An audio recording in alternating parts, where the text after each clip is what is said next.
Salut et bienvenue dans cette 7e vidéo qui porte sur l'apprentissage de l'algorithme. Nous avons traité dans la vidéo précédente quelques exercices d'application, ce qui nous a permis, je le crois bien, de comprendre un peu comment nous pouvons écrire un algorithme.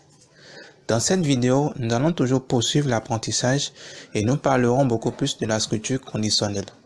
On va vous expliquer ce que c'est que la structure conditionnelle et ce que ça va nous apporter dans l'écriture de nos algorithmes.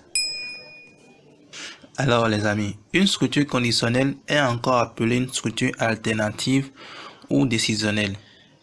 Et elle permet de spécifier les instructions qui devront être exécutées sous condition à l'intérieur d'un algorithme. Et donc de façon très simple, elle permet juste de spécifier ce que l'ordinateur doit faire quand une condition est vérifiée et ce que l'ordinateur doit aussi faire quand la condition n'est pas vérifiée par exemple. Alors, elle se présente sous plusieurs formes. Nous allons parler beaucoup plus de 3 formes au niveau de cette formation. Alors, la syntaxe de la première forme est très simple et elle se présente comme suit. Alors, on écrit ici, comme vous le voyez au niveau de votre écran. Ensuite, on précise la condition.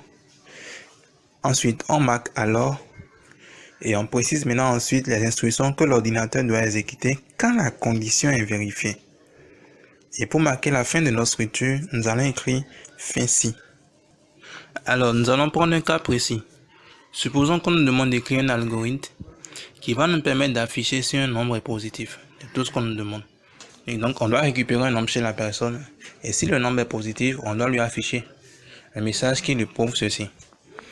Alors, donc, on va écrire algorithme, non, nombre positif. Ensuite, déclaration des variables. Var, on va déclarer le nombre qui va prendre le nombre de la personne, le nombre chez la personne. On va prendre un entier. On va marquer le début de notre algorithme. Alors, on va afficher bonjour et bienvenue. Alors, on va récupérer ensuite le nombre chez la personne. Et on va poser maintenant la condition. Donc, si le nombre est supérieur à 0, alors on va maintenant lui afficher le message. Ça veut dire que la condition est vérifiée. Et donc, on lui affiche votre nombre est positif.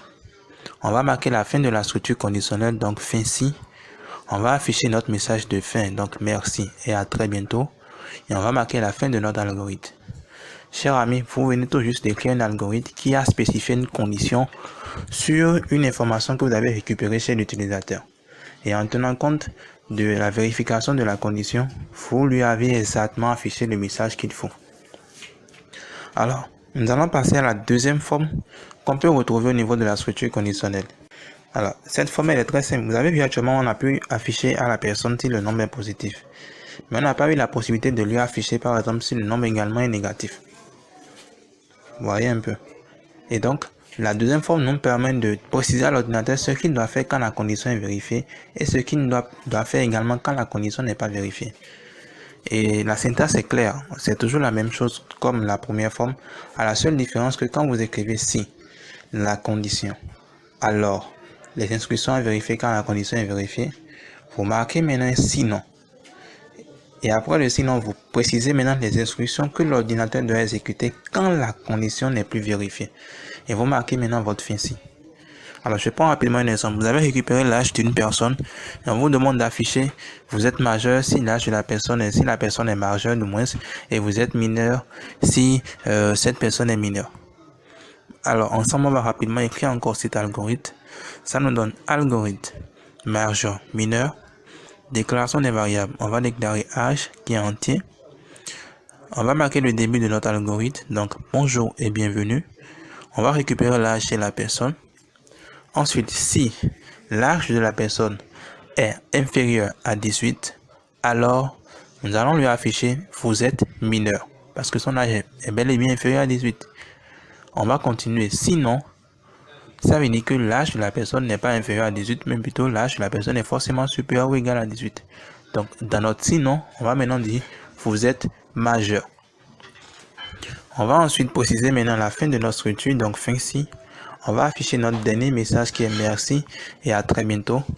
Et on va maintenant marquer la fin de notre algorithme. Et donc, chers amis, voici un peu la deuxième forme de la structure conditionnelle. Et donc, comme vous remarquez, vous pouvez écrire n'importe quel algorithme en précisant bien sûr la condition à exécuter et en disant aussi à l'ordinateur en lui disant beaucoup plus ce qu'il doit faire quand la condition est vérifiée et quand bien même la condition aussi n'est pas vérifiée.